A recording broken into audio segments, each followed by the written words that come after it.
ये धर्म के नाम पे लोगों को लड़ाना छोड़ो। और अगर मेरी बात अच्छी लगे तो दोस्तों तक ज़रूर पहुंचाएं, इसलिए कि आज हिंदुस्तान का जो हालात है बहुत ज़रूरी है इस पे बात करना, इस पर बहस करना, इस पर बोलना, आवाज़ उठाना, ये हमारा हक है।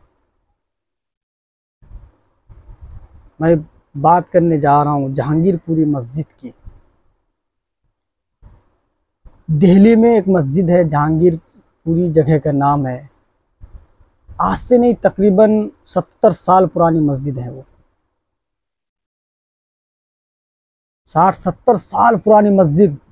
उस मस्जिद पे बुलडोज़र चलाया गया, उसे तोड़ा गया, उसे नष्ट किया गया। आखिर क्यों? ये गवर्नमेंट, ये सरकार क्या क्या लोगों को मैसेज देना चाहता है? अरे तुम लाख कोशिश ही क्यों ना कर लो, हजारों जान तुम ले सकते हो, लेकिन सरजमीन हिंदुस्तान से मुसलमान को मिटाना न कल कोई कर पाया है, न आज कोई मिटा सकता है, न कभी कोई मिटा पाएगा। इसलिए कि ये हिंदुस्तान में मुसलमानों का खून शामिल है। ये भारत की सरजमी पे मुसलमानों की जानें कुर्बान की गई है। अपनी जानों को मुसलमान देकर इस मुल्क की आज़ादी के लिए लड़ाई किया है। आज 2 दिन हुए तुम कुर्सी पे आए हुए तो कहते हो कि मुसलमानों को मिटा देंगे, मुसलमानों को भगाएंगे हिंदुस्तान से। ये कभी मुमकिन नहीं है मेरे दोस्त, कभी नहीं मिटा पाओगे। तो ये जो जहांगीरपुरी मस्जिद है, मस्जिद पे बुलडोज़र चलाया गया, क्यों निशाना बना रहे हो एक कौम को? क्या मैसेज देना चाहते हैं आप आवाम को? जहां जहांगीरपुरी मस्जिद की बात है, उसी के बगल पे करीब में एक मंदिर भी है।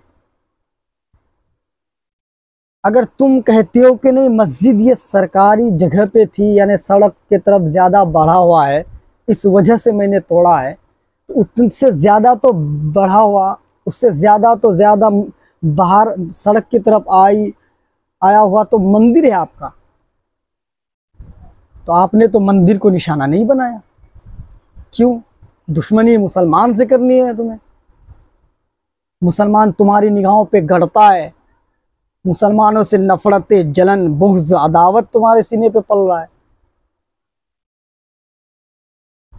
भाई अगर कुमार के नाम पे केस हो तो पता नहीं चलता,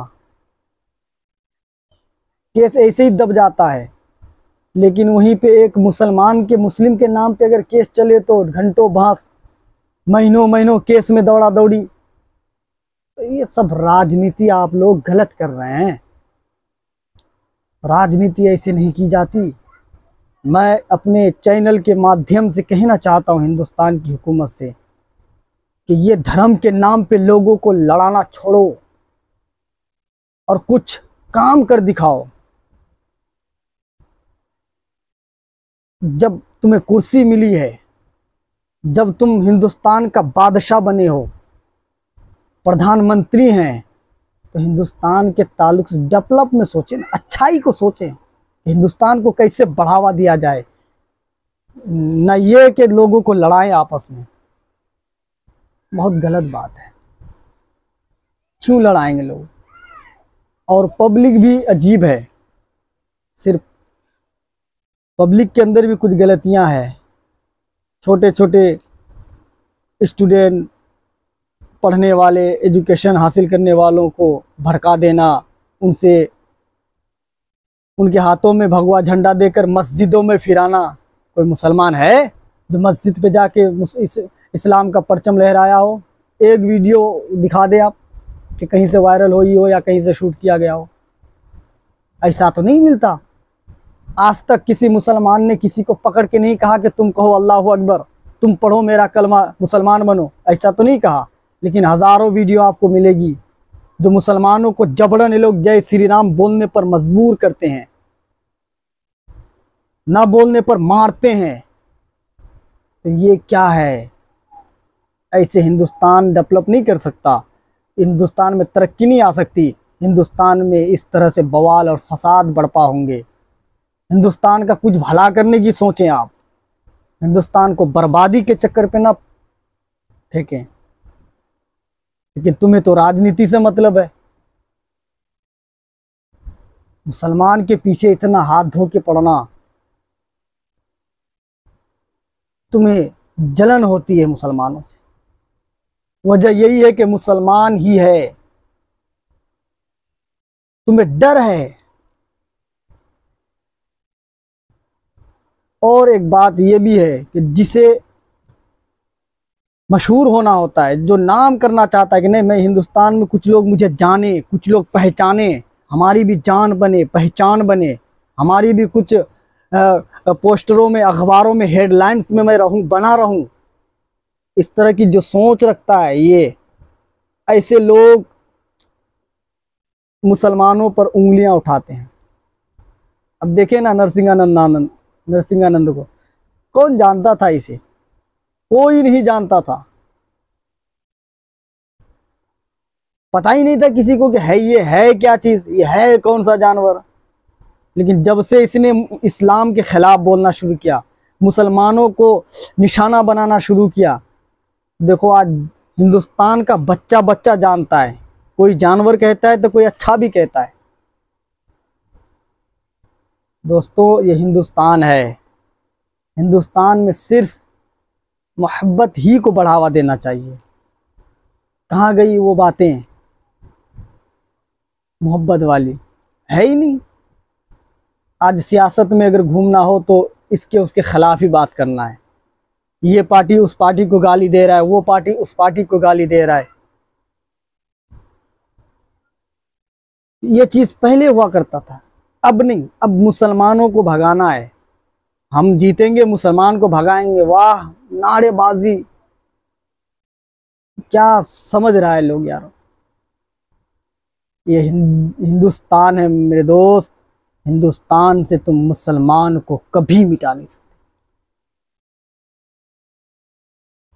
ये मुल्क जितना तुम्हारा है उतना ही हमारा भी है। जितना हक तुम्हारा है उतना ही हक हमारा भी है।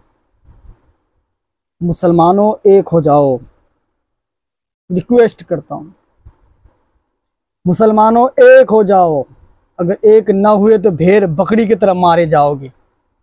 ये जो आज हिंदुस्तान के हालात तुम्हारी निगाहों के सामने है, तुम्हें पता नहीं, कभी किसी पर आवाज़ उठती है, कभी किसी पे आवाज़ उठती है, कभी हिजाबों पे आवाज़ उठा, कभी तलाकों के मामले पे। यानी ये मुसलमान ही को टारगेट किया जा रहा है। मेरे दोस्त, मेरे भाई, मेरे मुसलमान भाइयों से हाथ जोड़कर गुजारिश है, एक हो जाओ, एक हो जाओ बस। अगर तुम बिखड़े रहोगे तो कभी संभल नहीं सकते और भी बिखड़ जाओगे। अपने अंदर मोहब्बत पैदा करो। हम ये नहीं कहते कि हिंदुओं से बुग़्ज़ व अदावत रखो ना। इस मुल्क में जितना हमारा हक है उतना उनका भी हक है, और जितना उनका हक है उतना हमारा भी हक है। हम मुल्क में एक भाई दोस्त के तरह हम जिंदगी बसर करें। लेकिन जब इस्लाम की बात आएगी, अपना धार्मिक, तो हम धार्मिक को बढ़ावा देंगे। हम मुसलमान हैं, हम उससे अलग ही रहेंगे, लेकिन हिंदुस्तान एक जगह रहने की वजह से हम उससे बेहद फिर मोहब्बत भी करेंगे। मोहब्बती इंसान बनने में बहुत सारे फ़वाइद छुपे हैं, लेकिन आप नफ़रतों की बोली बोलेंगे तो नफ़रत ही पैदा हो सकती है। मोहब्बत की बात करें, मोहब्बत पैदा होगी। कौन सी राजनीति ये लोग कर रहे हैं यार? देश के लिए जिन्होंने अपनी जानें कुर्बान किए, उन लोगों तक को ये लोग आतंकवाद कहने से गुरेज नहीं करते, आतंकवाद कहने से रोकते नहीं अपनी ज़बान को। उन लोगों पे भी इल्ज़ाम लगा रखा है इन लोगों ने। मेरे भाई, मेरे दोस्त, मेरे हिंदुस्तान वासियों, मेरे भारत के रहने वालों, मेरे हिंदी लोगों, आप लोगों से गुजारिश है, सबसे, पूरे हिंदुस्तान के रहने वाले से, आपस में मोहब्बत को बढ़ावा दो, एक दूसरे से मोहब्बतें करो। कौम का क्या है,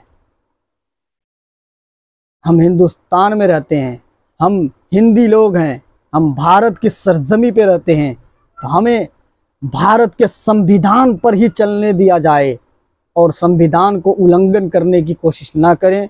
इसी में हमारी भी भलाई है और आपकी भी भलाई है।